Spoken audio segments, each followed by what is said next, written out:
divine souls. In this series, I've been explaining to you the conditions of the path of bhakti. We learned that one condition is to be nishkam. We should not ask God for bhukti or mukti. We should not ask Him to fulfill our worldly desires, nor should we even request Him for liberation. The reason being that there is something beyond liberation that we can receive if we are totally selfless, and that is His divine power of bhakti, or divine love, which is the topmost goal which a soul could attain. Having received that divine prem, which is God's innermost power, that God-realized saint becomes equal to God in terms of his experience of bliss, equal to God in terms of his knowledge. And in fact, God considers himself to be subservient to that devotee to whom he has given that power of divine love. Thus, the power of divine love even brings God under a person's control, so we can understand how it is the highest goal. The second condition that we looked at briefly is that bhakti, being independent, should be free from the affiliation of any other practice. There is no need to supplement the practice of bhakti, if it's being done correctly, with any other spiritual practice. Bhakti itself is supreme and gives the highest goal. So if you are doing bhakti, you have already done all the other spiritual practices. Yat karma bhiryat tapasa jnana vairagya taschayat yogena dana dharmena shreyo bhiritarairapi. Bhagavatam. Shri Krishna is telling Uddhavji that if you've done bhakti, you're going to get the results of doing karma, jnana, yoga, tapasya, everything. Whatever other spiritual practices are recommended, you'll get all those positive results just by doing bhakti. So bhakti is totally independent and doesn't need to be affiliated with any other practice. The next condition we're going to look at is said by Rup Goswami as anukulyena krishnanushilanam. We have to have a positive relationship with Shri Krishna in our mind. Unse pyar karna hai na?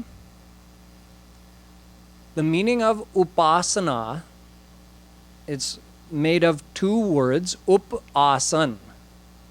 Uska matlab hai भगवान के पास मन जाना या अपना मन भगवान के पास बैठना. Your mind has to go close to God. But how to get close to God? Even though He's omnipresent and He even pervades our very soul, so you can say there's no separation between us and God, yet there's a feeling of distance when you think of Bhagavan.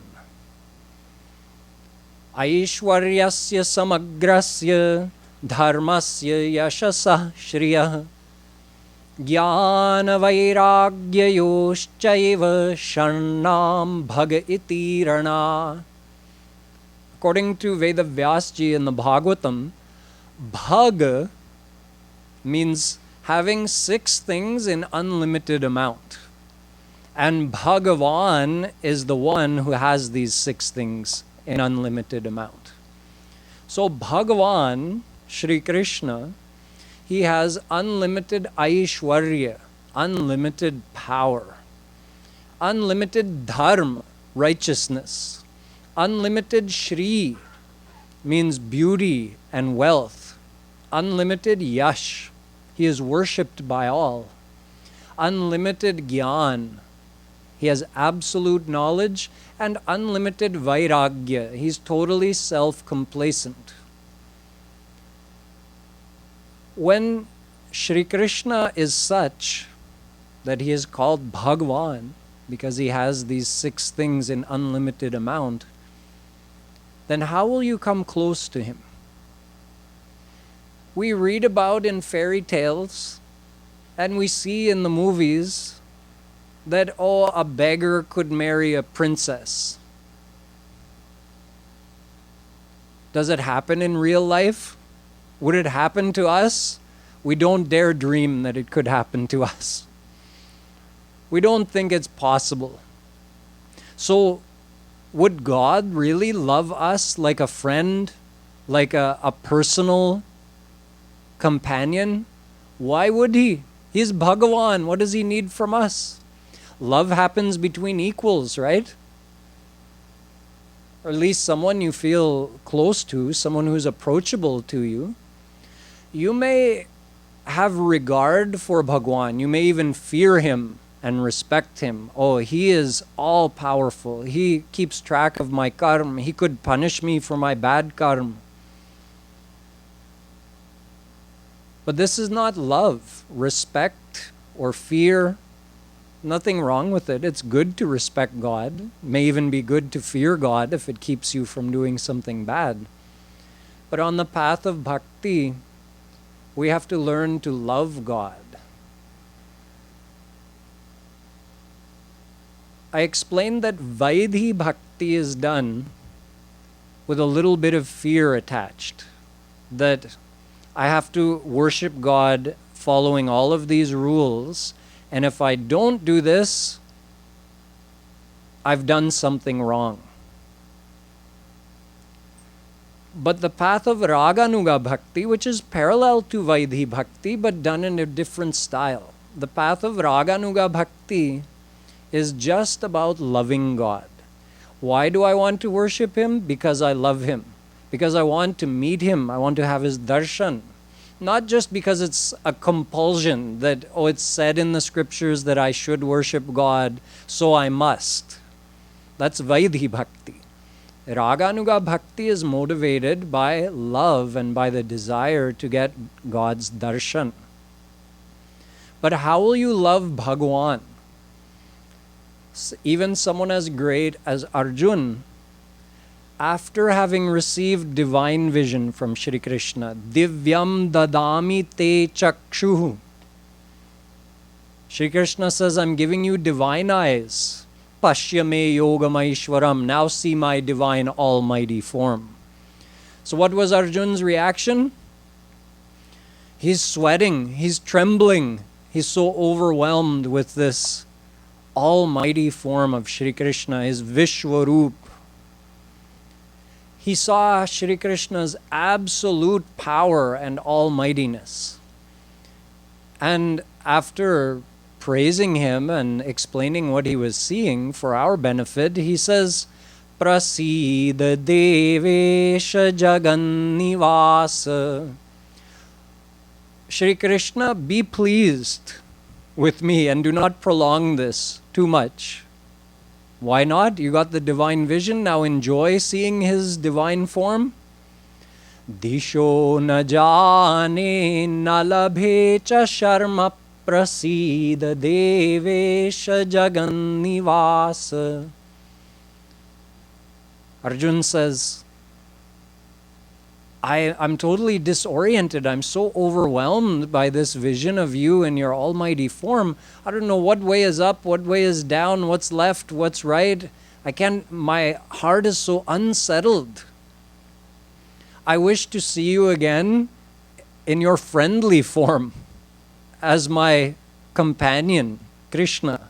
Please resume that form. So Shri Krishna was just sitting before him on the chariot, and that almighty form vanished back into Shri Krishna. So when Arjun, Gandivadhari Arjun, the greatest warrior, having received the divine eyes from Shri Krishna, if that was his reaction to Shri Krishna's almighty form, how will you love that Bhagavan? He showed him his Bhagavan wala roop.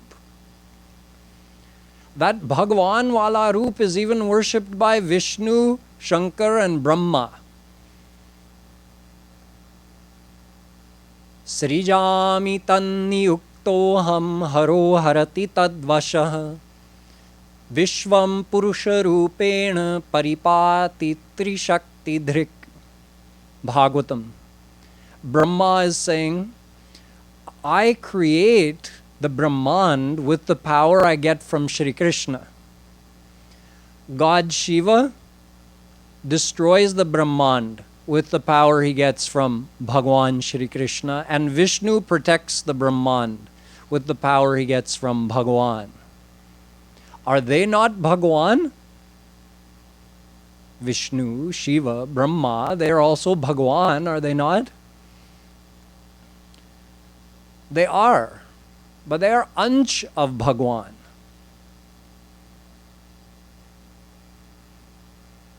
Yasya eka nishvasita kalamathavalambya jivanti loma vilaja jagadandanatha Vishnur mahan sa iha yasya kala vishesho Govindamadi purusham tamaham bhajami.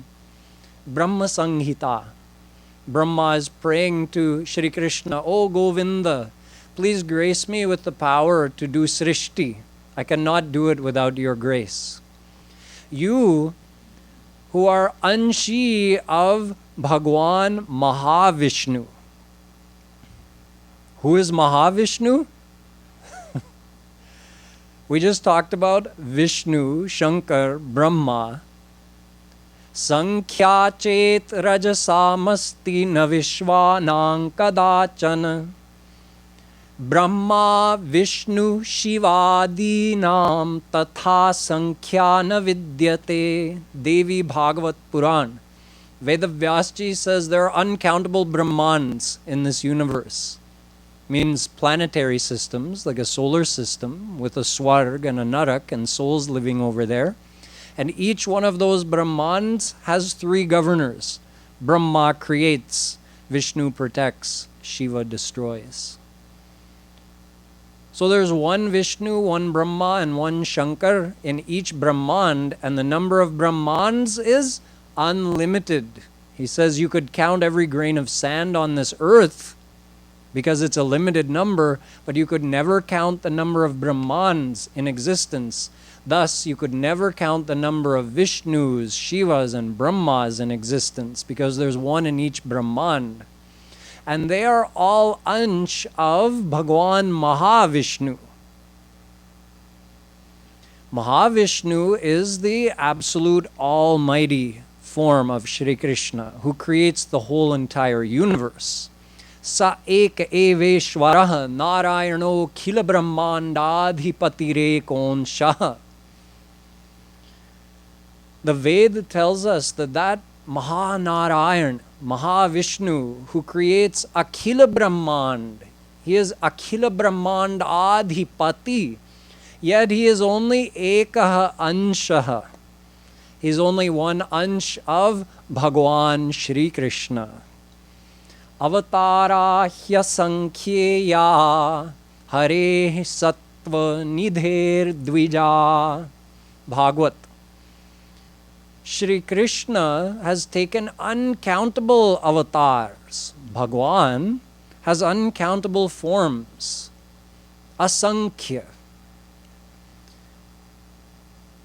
Ete chancha kalapunsah Krishnastu Bhagavan Swayam. Shri Krishna is Swayam Bhagwan. And all the others, according to this shlok from the Bhagavat, they are Ansha and Kala. They are a part of Shri Krishna's personality. So they are also Bhagwan. They are Bhagwan because Bhagwan is Bhagwan. You can't have a fraction of Bhagwan. So Brahma, Vishnu, Shiva, these are all Ansh of Bhagwan. So they are also Bhagwan. लेकिन कृष्णस्तु भगवान स्वयं. एक भगवान होता है, एक स्वयं भगवान होता है. Shri Krishna is Swayam Bhagwan who takes the form of all the other forms of God, who are also called Bhagwan, but they're included in Shri Krishna's personality. So that Mahavishnu who creates the whole universe, he is one ansh of Shri Krishna. And then the Vishnu, Brahma, and Shankar of each Brahmand, they are ansh of Mahavishnu. So they are ansh of Shri Krishna's ansh. Jag pe khan sab dekhan hare, vidhi hari shambhu na chavan hare. तेऊ न जानहि मर्म तुम्हारा, और तुम ही जानन हारा, और तुम ही को जानन हारा. Hey Bhagwan Shri Krishna, Vishnu, Brahma and Shankar, they are like puppets in your hand. You make them dance according to your tune.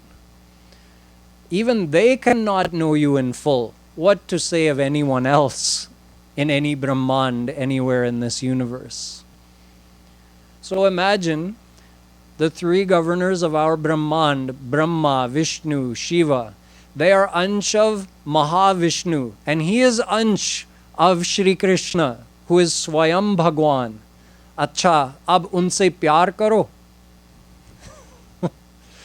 Impossible. You can't love Bhagwan. Even when Shri Krishna's ansh of his ansh came in the form of Narsingh. Narsingh Bhagwan is ansh of Vishnu of our Brahmand.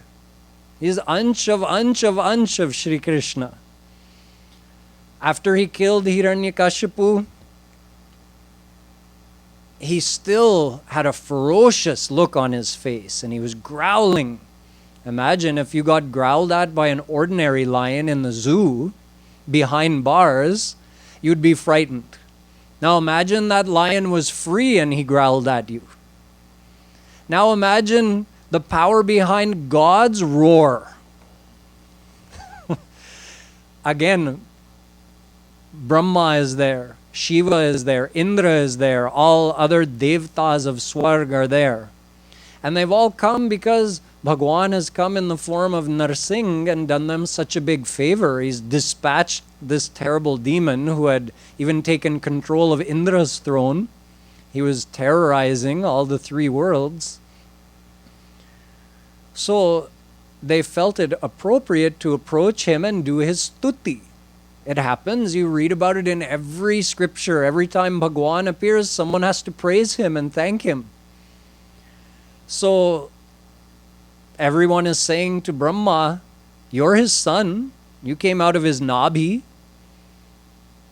He gave you the task of creation. You're so powerful. You go first. We'll come behind you and you can praise him. Brahma says, I'm too afraid to go in front of him when he's like this. He says, Shankarji, you go. All you have to do is open your third eye and the whole Brahmand turns to ashes. What are you afraid of? You go. He says, no, I'm not going in front of him when he's like this.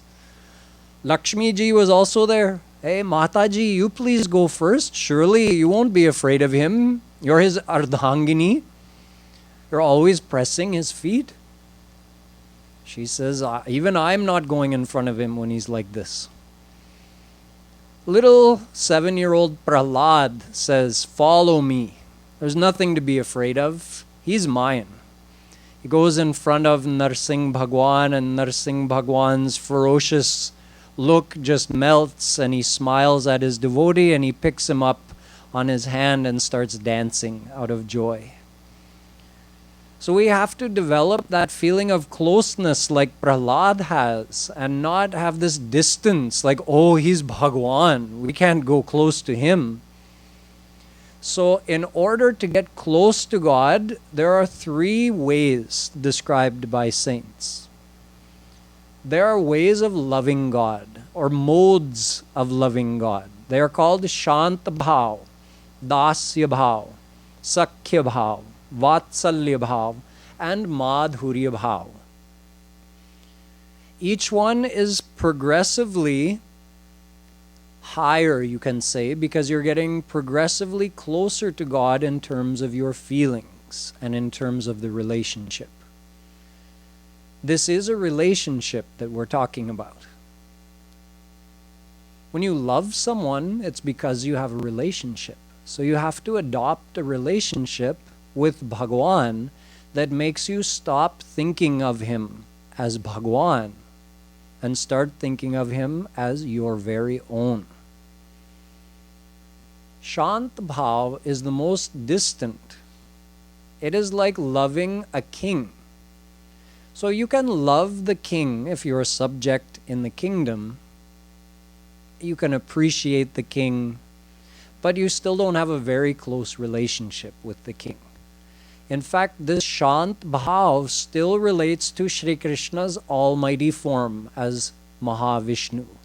Those who worship with this Shant Bhav, they do attain Saguna Sakar Brahm. They do receive a divine body and they get a divine mind and they enter into his divine Vaikuntha abode and enjoy the bliss of Shant Bhav forever. However, there's much closer relationships that a devotee can adopt. You know how the king would also have some servants, some friends, a mother and father, a spouse? Well, in the same way, you can imagine yourself being closer to God. The servant who gets to enter the king's quarters and clean or do some other service like cooking and serving the king, think how much closer the servant is than the mere subject in the kingdom. The same king would have friends. Those friends are much closer still than any servant would be. Now, the servant has great advantages over the mere subject, but you can't compare the closeness of the servant and the king to the closeness of the friend of the king. In fact, for the friend of the king pretty much stops being a king, doesn't he? Not in public, but in private, that king is not a king when he's with his friend. He's a friend to his friend. He's a king to his subjects. He's a master to his servants, but he's a friend to his friends. The same king would have a mother, a father. Is the king a king to his mother? Only in public, not in private. In private, the tables are turned. The king becomes subservient to his mother. He has to obey his mother's command. He has to serve his mother and do what she says. And if the king has a spouse, if the king is married, the same thing applies. The king is not a king when he's with the queen, when he's with his wife. They are husband and wife. They're not king and queen when they're in private. So you see, in the same way that these relationships of what we actually call Madhurya Bhav, the beloved to beloved relationship, Vatsalya Bhav, the child to parent relationship, Sakhya Bhav, the friend to friend relationship, and Dasya Bhav, the servant to master relationship. In the same way that these relationships take the kingliness out of the king, these same relationships, if a devotee adopts one of them with Bhagwan, it takes his Bhagavata away. Is the king still the king? Yes. The king is still the king, but he doesn't act like the king when he's with his friend or his mother or his spouse. In the same way, with a devotee who worships God either with Dasya, Sakhya, Vatsalya or Madhurya Bhav, God is still God, but his Bhagavata is put on the side. It doesn't matter that he's God. So these modes of worshipping God, these different bhav, these are the means of removing God's bhagavata so that you can get closer to Him.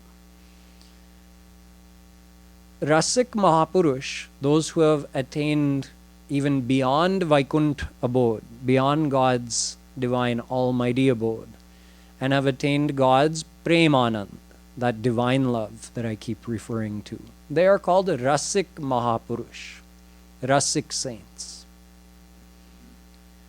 They have said, concentrate on these four bhav, Dasya, Sakhya, Vatsalya, Madhurya, because those will take you to that realm of Premanand, where you get to be much closer to God.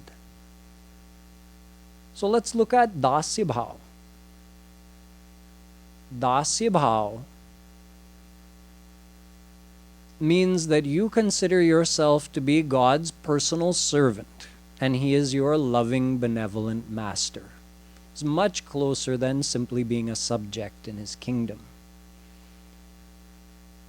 However, in this Dasya bhav, there are still a lot of formalities.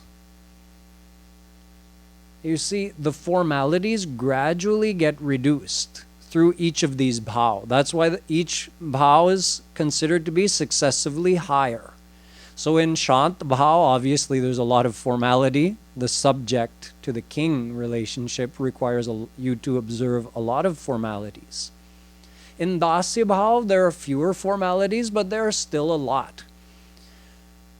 Look at how Lakshman, who observed the perfect discipline of Dasya bhav, during the 14 years that he was in Banvas with Sita and Ram, look at how he observed it, how carefully.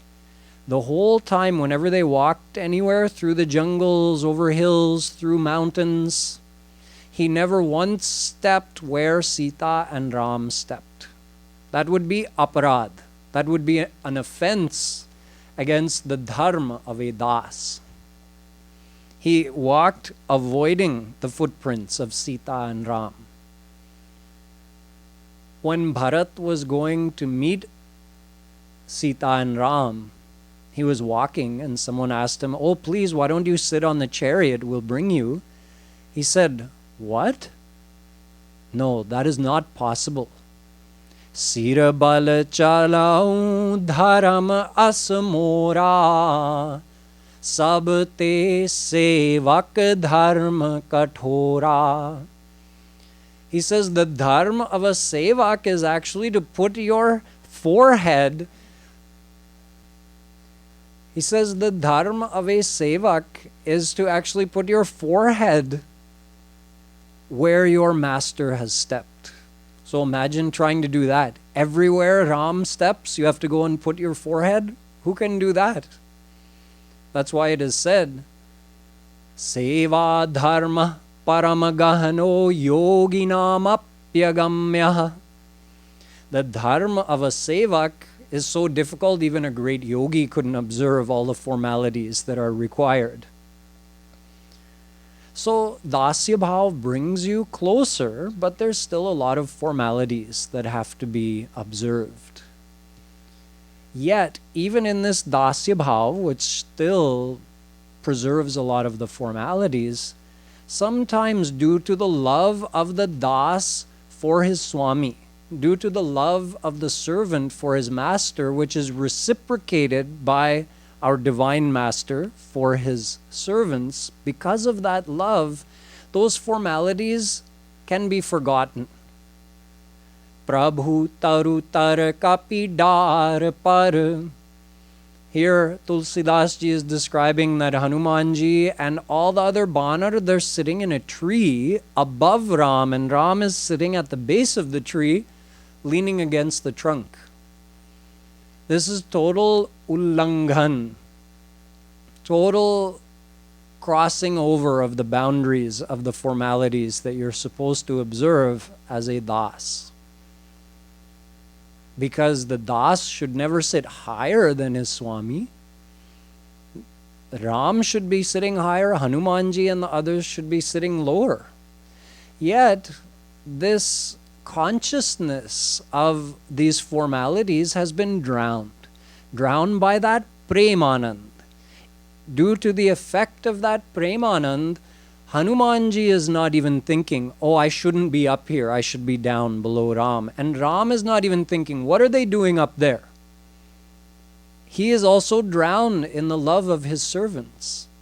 So this Premanand is so special that when a devotee loves God with this Dasya Bhav, that Dasya Ras drowns the mind of God, drowns the mind of his servants, and to some extent they forget about his Bhagavata. The servant desires to serve with his whole being.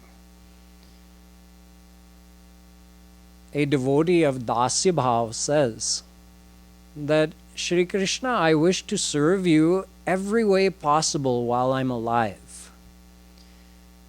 And I have one desire from you I would like you to fulfill. One desire? A sevak is not supposed to have a desire.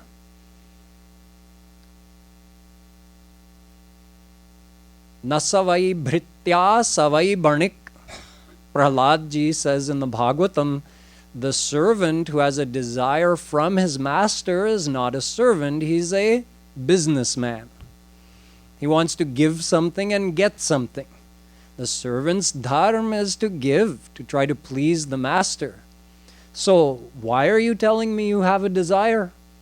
He says, my desire is this, that after I die, I want my physical body that's going to be left behind, I want that to also do some service for you. How is a dead body going to serve God?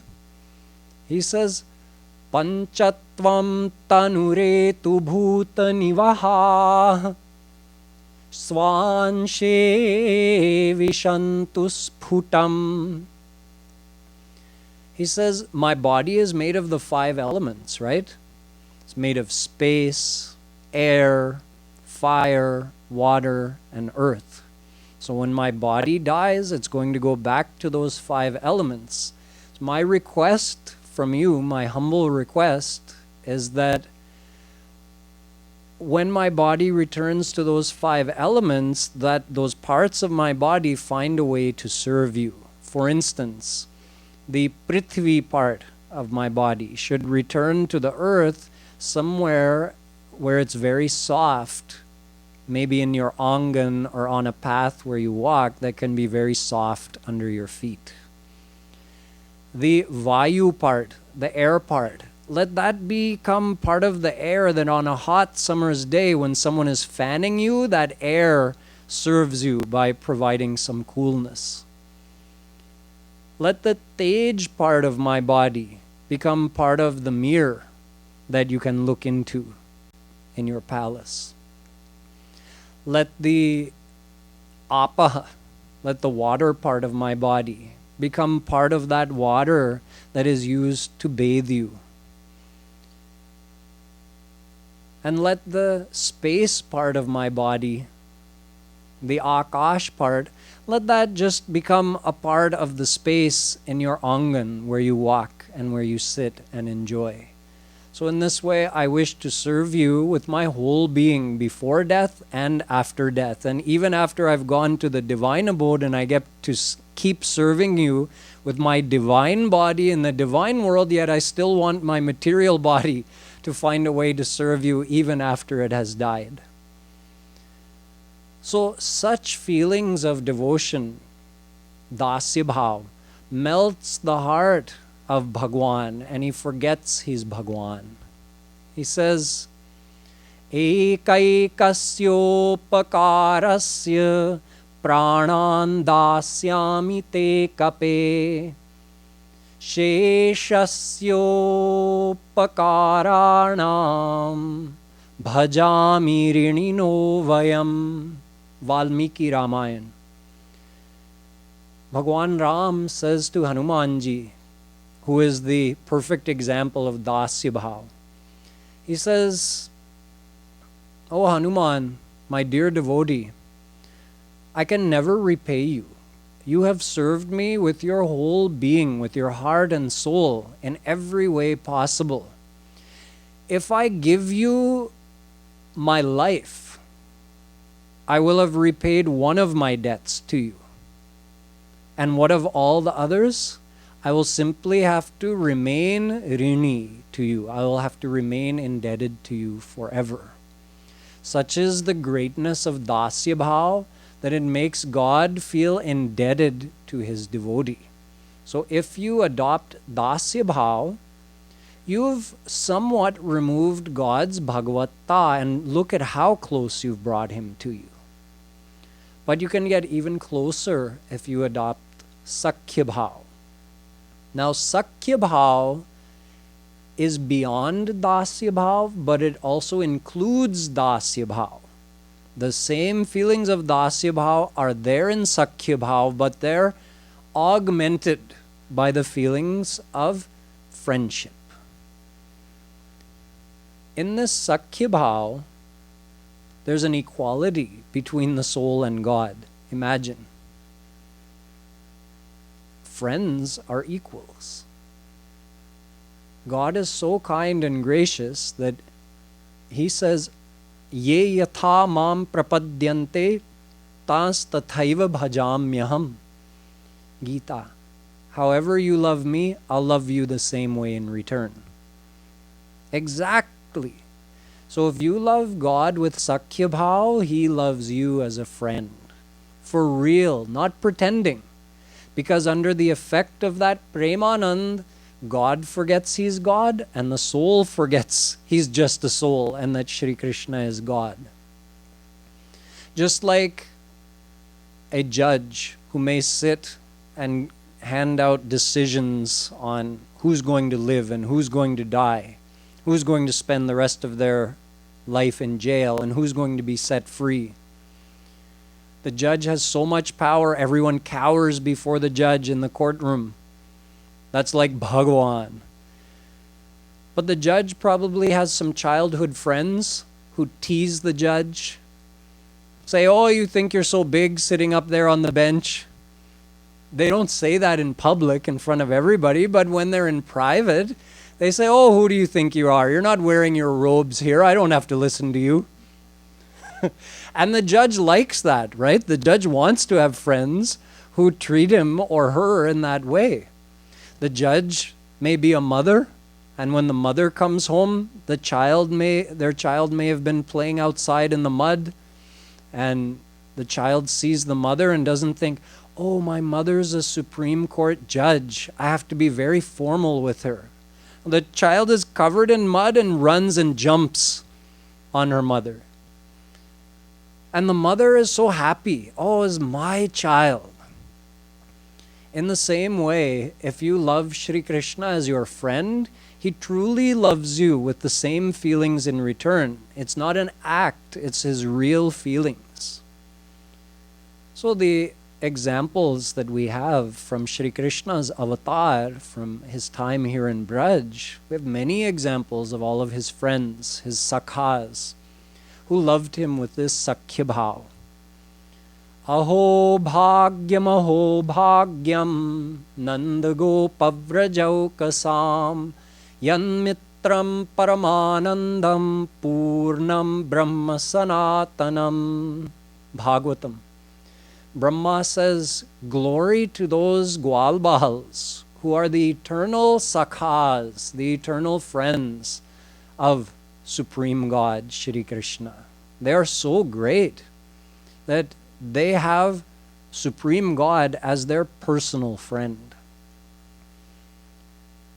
Unnidrasya yayustavatra viratim saptakshapastishtato hantah shranta ivasi nikshipa sakhe Shri Dama Parno Giri. Shri Krishna has been holding up Govardhan Hill for one whole week, 7 days and 7 nights without rest. One of his Gwalbals comes to him and he says, oh, Kanha, why don't you take a break? It's been raining, so Krishna's holding up Govardhan Hill, how's he going to take a break? If he puts it down, all the Brajwasis are going to die. He says, just switch it to your other hand and I'll massage this hand for you. You haven't slept, you haven't rested. Or better yet, why don't you give the mountain to Shri Dama and let him hold it for some time?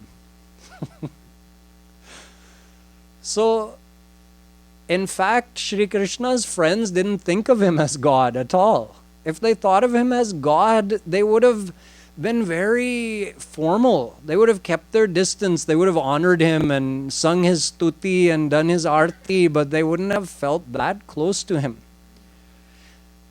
When Shri Krishna wasn't doing some semi-almighty leela like lifting Govardhan Hill, he was playing with his friends with no trace of almightiness.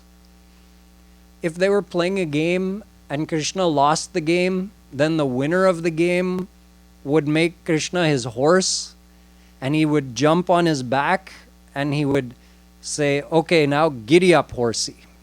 So Shri Krishna is on all fours and his friend is riding on his back.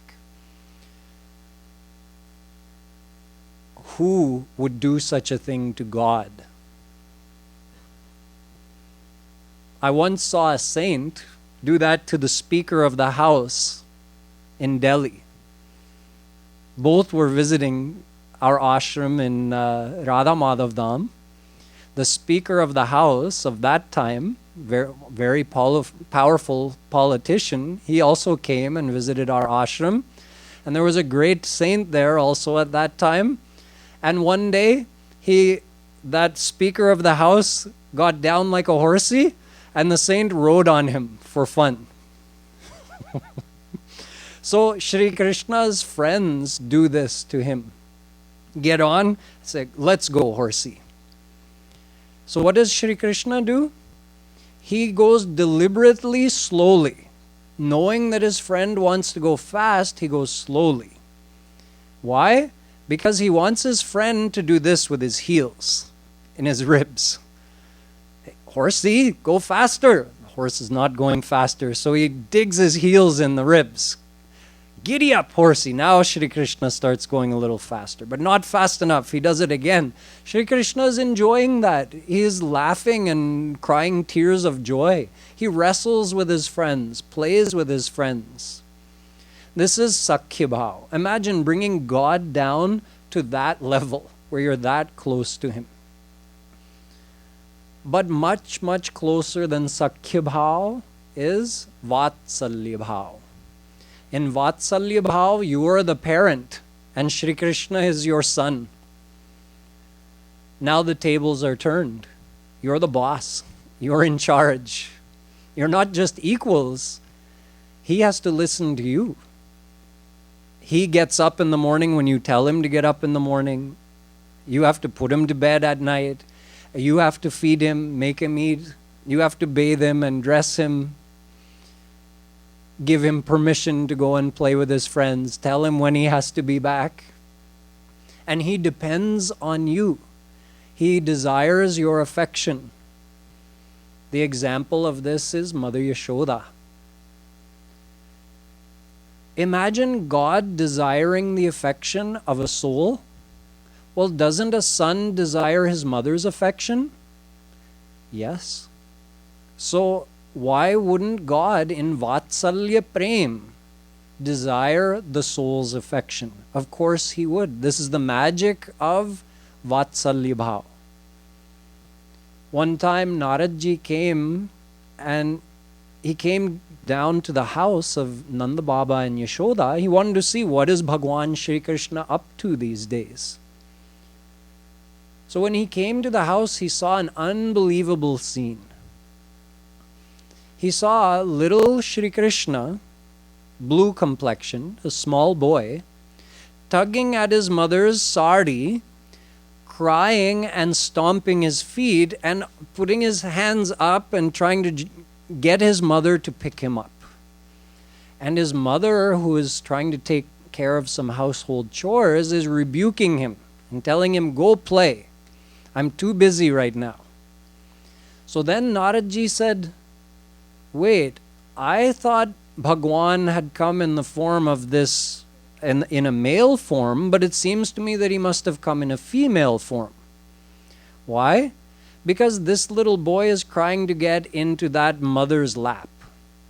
Doesn't the soul cry to get into God's lap? God doesn't cry to get into the soul's lap. But in this case, the tables are turned. God has forgotten he's God. All he knows is, she's my mother. So he's desiring her affection and her love. A Jnani saint who only knew the bliss of formless God is amazed seeing the scene at Mother Yashoda's house. Yashodaya samakapi devata nasti bhutale ulukhale yaya baddho muktido muktimichhati. He says, today I saw something unbelievable. I saw the giver of liberation, Bhagwan Shri Krishna, begging a soul for his liberation. That soul, little Mother Yashoda, has tied up Supreme God to the ukhal, tied him up around the waist. So he got the name Damodar. And Shri Krishna is crying and begging to be released. Mother, I won't misbehave anymore. Please let me go. So this Paramahansa says, I don't know of any such good karma which is described in the Vedas that can make God get tied up by the soul. All the kinds of karma and their results are described in the Ved. If you do this, you get this reward. If you do this, you get this punishment. Everything described in detail. This Paramahansa knows all the Vedas. He's saying there's no such karma described in the Vedas that can make God get tied up by a soul. Impossible. Yet I'm seeing it with my own eyes. There's no one who can compare to Mother Yashoda. Nasti devata. There's no devta who could be equal to Mother Yashoda. Even a great devta cannot bring Bhagwan under his control. But look at the love of Mother Yashoda. Aho chitram.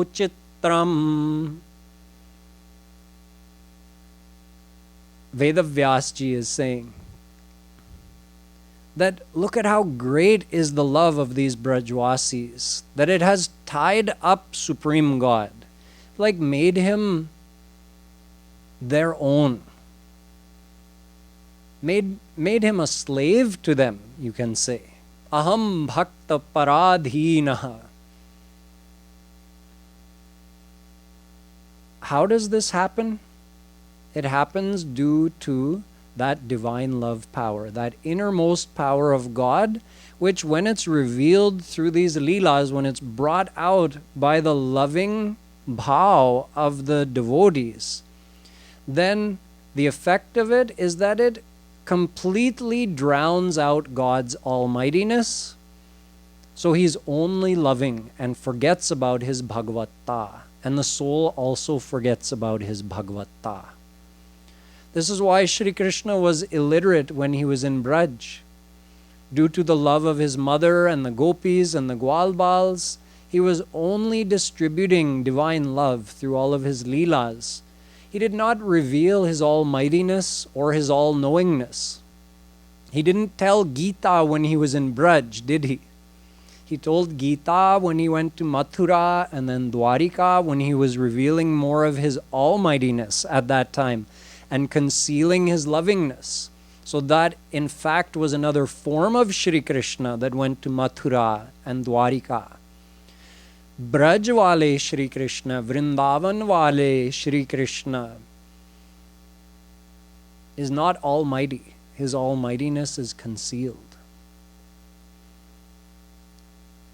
Mother Yashoda one day says to Shri Krishna, Krishna tvam pathakim pathami nanure shastram kimugyayate.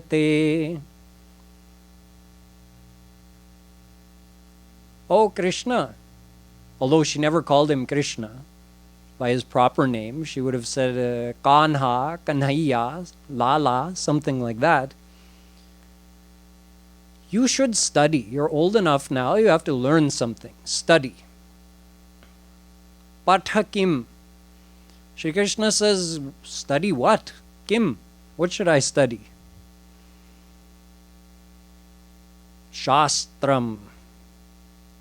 You should study the Shastras, the divine scriptures of Sanatan Dharma. Why should I study Shastras, mother? What am I going to learn from that? Tattvam, she says. You'll get proper knowledge. Tattvam. Okay, why do I need proper knowledge? Or of what, what is this knowledge going to be about? Tattvam kasya vibho sakastribhuvanadhishascha tenapi kim. Shri Krishna says, why should I gain knowledge? Or of whom should I gain knowledge? She says, Vibho, of God, Bhagwan, gain the knowledge of God. Who is she telling? She's telling God that you should study the scriptures that are produced by you and learn about yourself. But she doesn't remember he's God, nor does Shri Krishna remember he's God. Otherwise, how would you have a sweet, loving Leela? You couldn't. He'd be sitting seriously all the time. So he says, who is God? Sakah. Who is that Vibho? Who is Bhagwan? I don't know him. Tribhuvanadhish. He is the Lord of all the three worlds.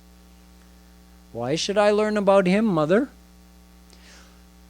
Jnanam bhakti ratho virakti ranaya kim muktirevastute.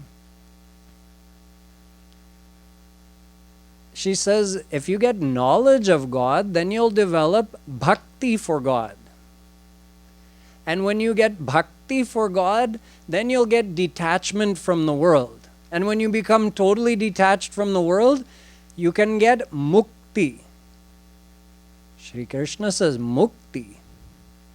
Mother, you can keep your mukti for yourself. I don't want any. I just want that fresh dahi of the gopis, and I like breaking their pots and eating that curd. That's enough for me. You can keep your studies to yourself. Another day when Shri Krishna was still very young, Mother Yashoda entered a room of the palace, and without Shri Krishna knowing that she was watching, she saw a very charming scene.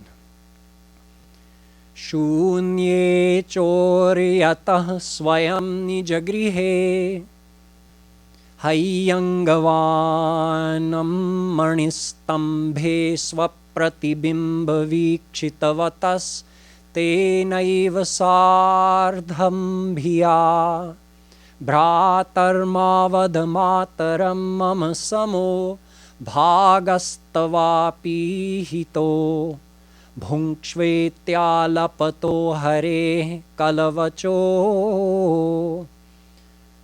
matra rah shruyate.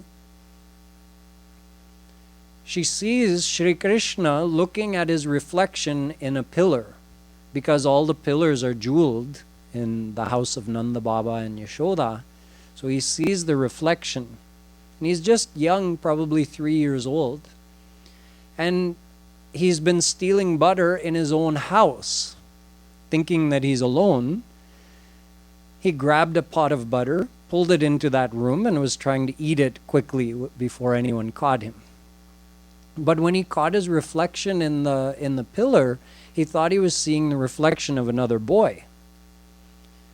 So when he saw the other boy, he became worried that this boy may tell on me to Mother, and then I'll get in trouble.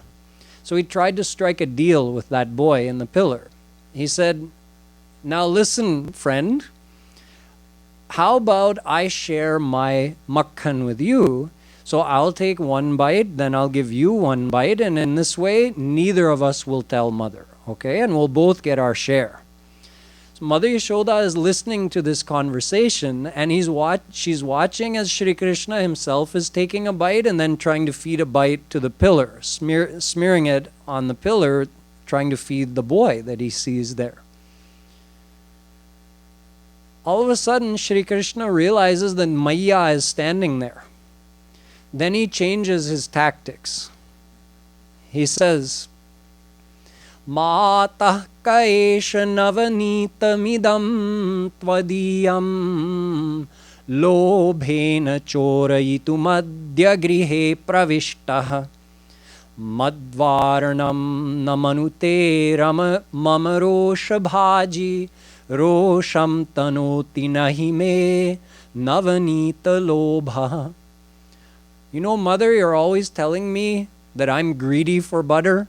You think I'm a butter thief? Well, today I've caught the real thief. You see this boy here? I caught him stealing butter in our house. Mother, I tried to stop him. I tried to reason with him, but he didn't listen. I showed him an angry face. He made an angry face right back at me. I held my fist up to him like this. He showed me his fist. So, Mother, if you catch this boy, then you will see there will be no more chori in this house. Because I am not lobe. I do not have lobe. I'm not greedy for butter. Mother was just enjoying this. She was just listening to his childlike talks and enjoying the most. So this ras of vatsalya bhav is enjoyed by those who love God in this way, so that he stops acting like God and becomes that close, like your own son. But there's one more way of worshipping God called madhurya bhav, which exceeds all of the other bhav that I mentioned and includes them. It is the sweetest of all. So we will learn about madhurya bhav from tomorrow. Boliye Vrindavan Bihari Lal Ki Jai.